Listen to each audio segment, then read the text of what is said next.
Hello and welcome back to another video on microprocessors. In this video, we are going to be discussing how to interface memory devices to a processor. But before you can actually interface a memory device to a processor, you need certain peripheral devices, interfacing devices in between. They are the go-between between the processor and the memory chips actually. So what are these kinds of devices? The first one is called a decoder. And the decoder that I am going to be talking about is called the 74LS138. It's a 1 of 8 decoder. What it really means is that this particular device has 8 active outputs, and at any point in time only one of them is active. It takes 3 inputs, decodes them and gives you an output at one of the 8 output pins. Typically a decoder is a device that takes n inputs and gives you 2 to the power n outputs, and at any time one of the 2 to the power n outputs is active. In the case of the 74LS138, let's first understand what this number stands for, right? The LS stands for low power Schottky, and low power Schottky is the technology used to make such ICs, and it is a high speed device.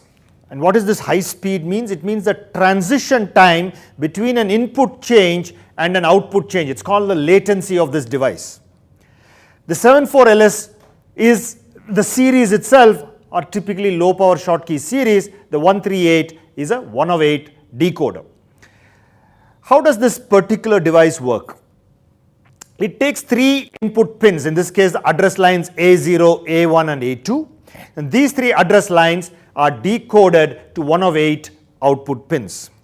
In addition, the 74LS138 is unique in that it has got 3 enable pins. They are called E1 bar, E2 bar and E3.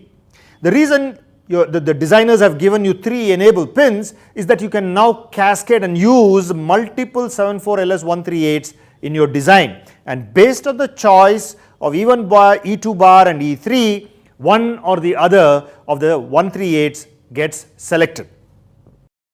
The way to look at this from a truth table perspective is really what I am now showing you on the screen. As long as the E1 bar, the E2 bar and the E3 are not at either active low or active high, the output is tri-stated. You cannot use any of the outputs. The moment E1 bar and E2 bar are low and E3 is high, the chip is enabled, then based on the values of A0, A1 and A2, one of the 8 output pins goes low. This is the way a decoder works. The next device that you need to interface with memory chips is what's called a latch. Why do you need a latch? Remember that the 8086 multiplexes the data and the address lines. So when the address line is active as an address bus, you need to latch the address value, and you use a latch to latch the address value. The 74LS373 is an octal transparent latch. Octal meaning there are 8 latches built into one chip. It is transparent because of the logic used in the 373. How does this work?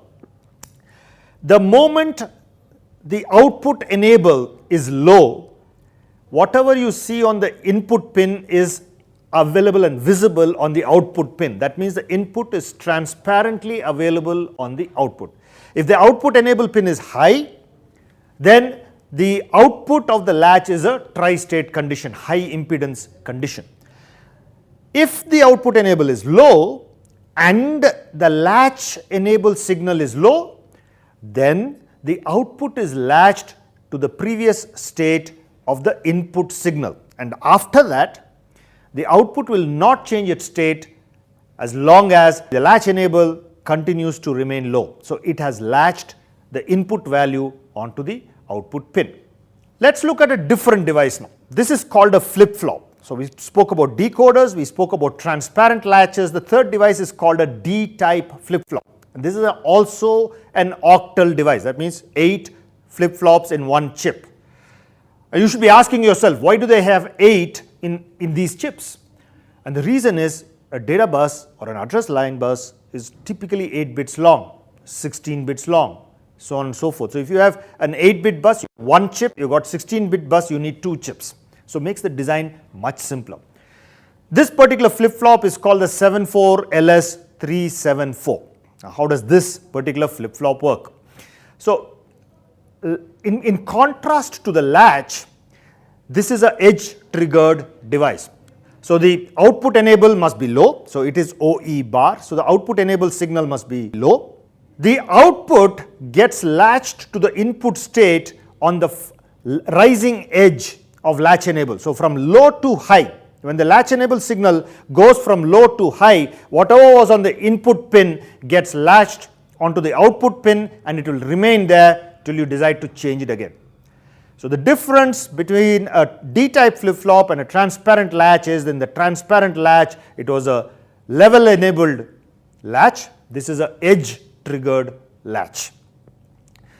The last device you would need to interface processors is something called the transceiver, the 74LS245. The transceiver is a transmitter receiver, and in this case again it is octal, so there are 8 transmitters and receivers in one chip. Why do you need transceivers? Typically for the data bus, because the processor can write data to a memory or it can read data from a memory.